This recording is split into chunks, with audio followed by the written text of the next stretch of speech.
आइए सीधे मुद्दे पर आते हैं। जापान, जिसे हम उसकी बेहतरीन संस्कृति और तकनीक के लिए जानते हैं, वहाँ हाल ही में कुछ ऐसे इमिग्रेशन नियम आए हैं जिन्होंने दशकों से वहाँ रह रहे विदेशियों की नींद उड़ा दी है। आज हम डिकोड करेंगे जापान के नए और बेहद सख्त बिजनेस मैनेजर वीज़ा नियमों को। ये सिर्फ कुछ कागजी बदलाव नहीं है, ये उन लोगों की जिंदगी पलट रहे हैं जिन्होंने अपना पूरा जीवन जापान में गुजार दिया। तो चलिए समझते हैं कि आखिर वहाँ चल क्या रहा है। इस पूरी स्थिति की गंभीरता को समझने के लिए जरा मनीष कुमार की ये बात सुनिए। मनीष एक भारतीय हैं और टोक्यो में एक विरोध प्रदर्शन के दौरान उन्होंने जो कहा वो सच में दिल दहला देने वाला था। उन्होंने कहा, 2 हफ्ते पहले इमिग्रेशन एजेंसी ने मुझे अपने देश वापस जाने को कहा।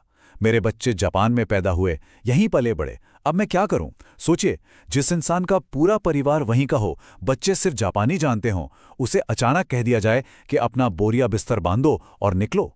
ये कितना शॉकिंग है ना? इस टाइमलाइन को देखिए तो आपको इस झटके का असली अंदाजा होगा।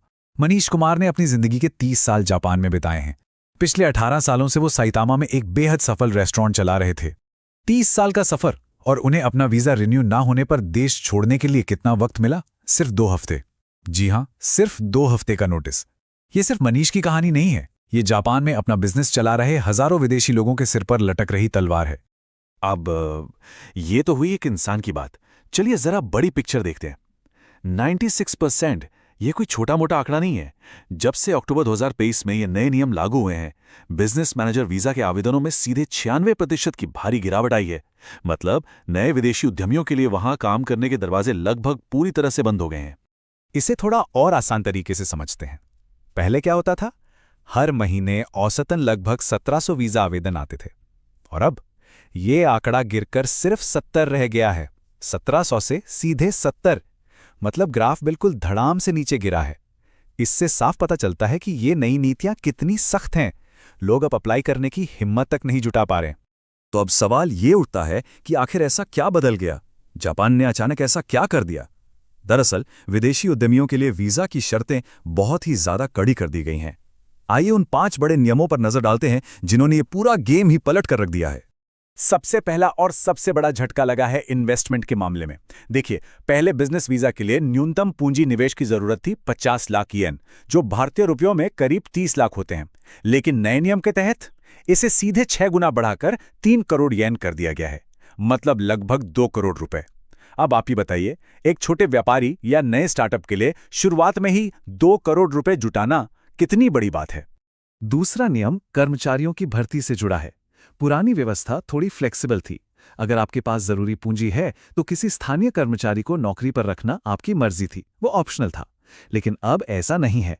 अब आपको कम से कम एक फुल टाइम लोकल कर्मचारी को नौकरी पर रखना ही पड़ेगा। ये नियम उन छोटे व्यवसायों के लिए एक बहुत बड़ा आर्थिक बोझ बन गया है, जो अक्सर सिर्फ खुद के या एक छोटे से परिवार के भरोसे चलते हैं। तीसरी शर्त और भी दिलचस्प है, और वो है भाषा की। अब सिर्फ बिजनेस करना आना ही काफी नहीं है।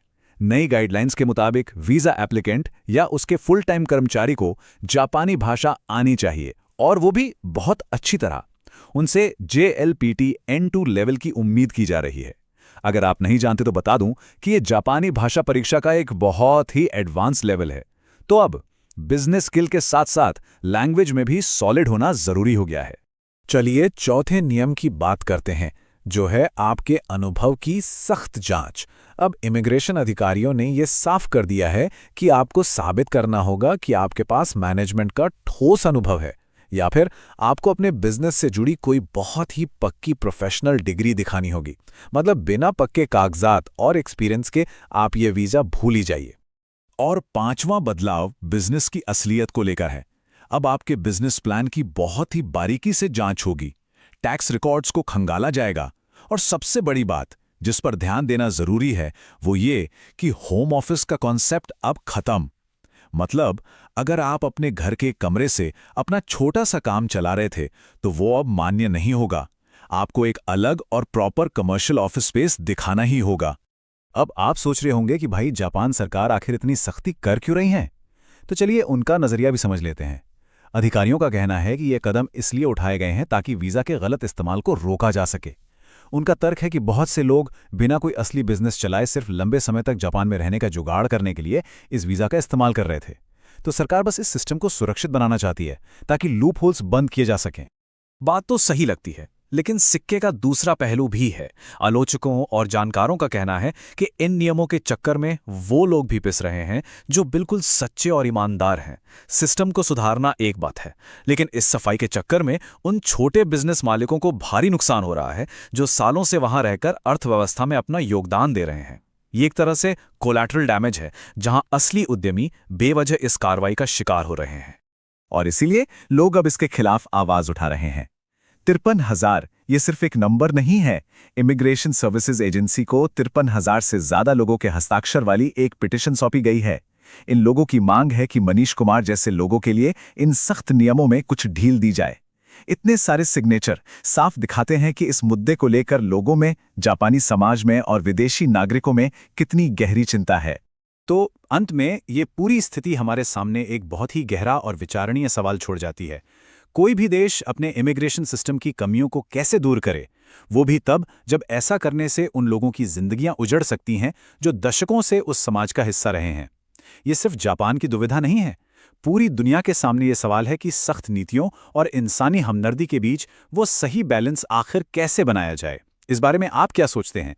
आज के इस डिकोड में बस इतना ही।